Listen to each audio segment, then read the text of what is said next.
Hello students, অনুশীলন.com তোমাদেরকে স্বাগত জানাই। আজকে আমরা নিয়ে চলে এসেছি ক্লাস 12-এর সেমিস্টার 3-র বাংলা সিলেবাসের অন্তর্গত বাংলা গানের ইতিহাস এই অধ্যায়ের এমসিকিউ প্রশ্ন উত্তর।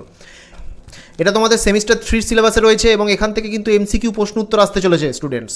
তো তার মধ্যে বেছে বেছে কিছু গুরুত্বপূর্ণ এমসিকিউ প্রশ্ন উত্তর তোমাদের জন্য এখানে রাখা হয়েছে। তো এখানে প্রশ্ন উত্তরগুলো কীভাবে রাখা হয়েছে একটু দেখিয়ে দিচ্ছি তোমাদের।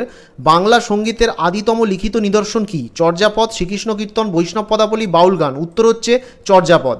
এরপরে আর একটা প্রশ্ন যে কোনো একটা তুলে ধরছি, শ্রীকৃষ্ণ কীর্তন কাব্যের মোট পদ সংখ্যা কত? 418, 814, 414 এবং 481। উত্তর হচ্ছে 418টি।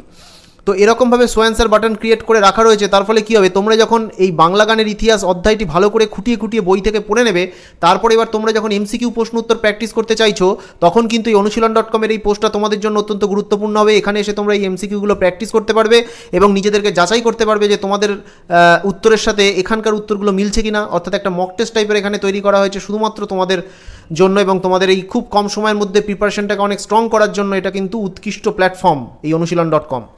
তো এই পোস্টের লিঙ্ক কমেন্ট বক্সে দেওয়া থাকলো, সেখান থেকে ক্লিক করে তোমরা এই পোস্টে ডাইরেক্ট চলে আসতে পারবে, এসে মক টেস্টে অংশগ্রহণ করতে পারবে। ভিডিওটা ভালো লাগলে লাইক করো, শেয়ার করো, চ্যানেলটিকে অবশ্যই সাবস্ক্রাইব করো।